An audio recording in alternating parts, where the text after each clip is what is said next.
what people are trained in will be different according to the requirements of the service. So what you require in a McDonald's is different to what you would require in a Marriott hotel. And the kind of performance that the service worker in the Marriott hotel has got to give has got to be more flexible.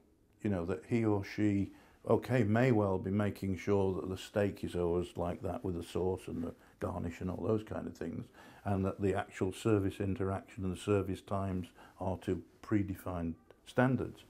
But in that kind of venture, there's bound to be substantial amounts where people are asking for something unusual, or they're looking for something that you don't usually sell, or they want to complain about something, or they want some extra of something. And that is going to require people to react on their feet at the moment. You know, it's much less effective if they're saying, oh, I better go and ask the manager. Much more effective, certainly, sir, I'll get that right for you, you know.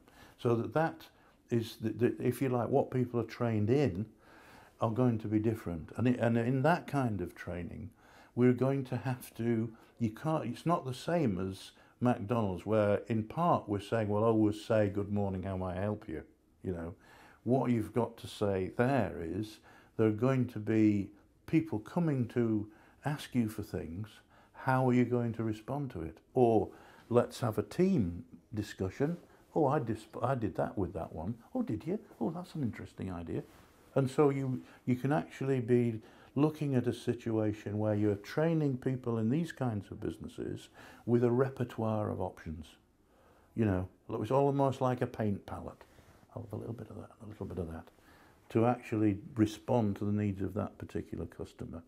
And so there's a different kind of training required for that than there is for this other stuff that, you know, that, because even with Marriott, there is going to be some elements of jobs which have got to be standardized, because that's what customers are buying into. The whole idea of branded hospitality services is to reduce anxiety. If I go to a strange country, to a strange city, and I know that there's a Marriott or a Hilton or whoever else I'm into, I know what I'm going to get. And what part of their job is to deliver what I'm expecting to get. So this whole, if you like, issue about training and what people are trained in is likely to require different sorts of performance in different clusters of brands.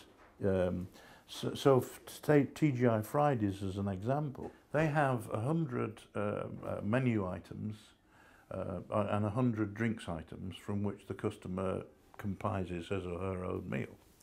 Now, but that said, so there's a highly standardized degree of service in terms of what the customer's buying. The actual service standards in terms of how long it takes to take between receiving a plate and actually, or placing the order and receiving a plate. But actually, the performance of the employee, particularly the service employees in the bar and in the restaurant, is very much standardized, or it's very much individualized. You know, that ultimately what the waiting staff are doing and the bar staff are doing is looking at these customers. What kind of performance does he or she want? Oh, there's a birthday over there, so we all come round and sing happy birthday and hang balloons on a chair. Or it's, you know, there's a stag night, you know, he's getting married in the morning, all of that kind of stuff. So I call it mass customization. There's a kind of, it's a bit like we've got in a lot of manufactured products where people give it their own particular tweak within these guidelines. This is exactly what's happening. You know, that ultimately you're going to get one or other of performances which matches in with the sorts of occasion you're in TGI Fridays. So it's very much about thinking about the tangible and then thinking about the performance. Now, how do you train that performance? You're actually wanting people to be responsive to the needs of the customer and to understand the potential repertoire of options And again, you can't just do that with training. I mean, clearly you're actually training the physical stuff and the service standards and all of those things, but then you've got to be able to give people the freedom and creativity to actually respond to that particular customer as he or she wants it. So this whole business of training and what people are trained in and how we manage that training is around different types of models. But on the other hand, the general principle that we train people, we make sure they're working to standards and as we want them to be able to work, and we help them to kind of improve and develop and reskill and learn themselves. Those principles are true across all of this. You see, even in McDonald's, you get a situation where people need to be able to respond to the kind of situation they're in, you know, that somebody comes along and there's a baby crying, you know, well, that's causing a lot of upset. If I go over with a lollipop, it'll make the child quiet, and so on, you know.